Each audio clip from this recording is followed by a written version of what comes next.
But I'm going to draw it back to the diversity sticker.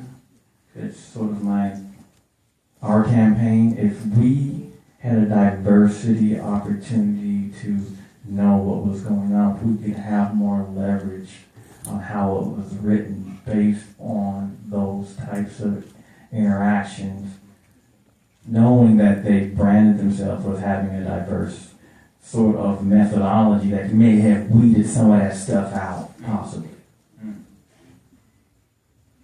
Dr. Did you want to, I see you, Ned, you want to get a comment on that? Yeah, I mean, this is an interesting topic, empire. In fact, I've spoken about this a little bit.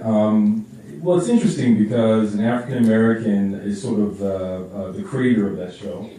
It's on Fox. Taraji P. Henson and Terrence Howard supposedly have a little bit of control over their lines, and they can kind of change things in the script.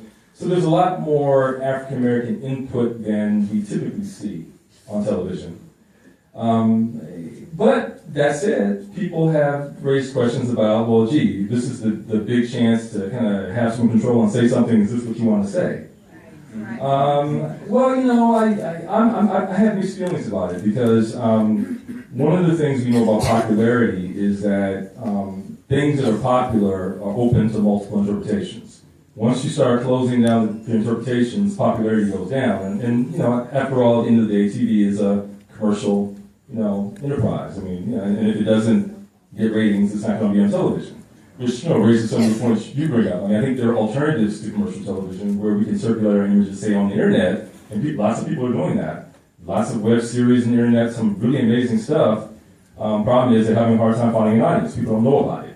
Networks are like major tents. People know where they are. They have millions and millions and millions of dollars to promote and market, and so they can cultivate audiences in a way that you and I have a hard time doing to get our stories out. So that's kind of the challenge. So I think the best we can really hope for with commercial television is a balancing of images.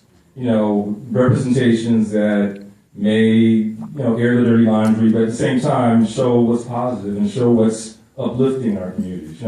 Real, because we have real stories that are difficult and some are good. And I think that's the best we can do. The problem is, throughout most of our history, we've only seen the bad, or it's been superficial, or it's been stereotypical.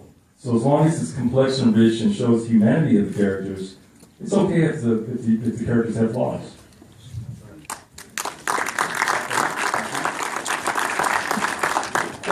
Quick pop question here.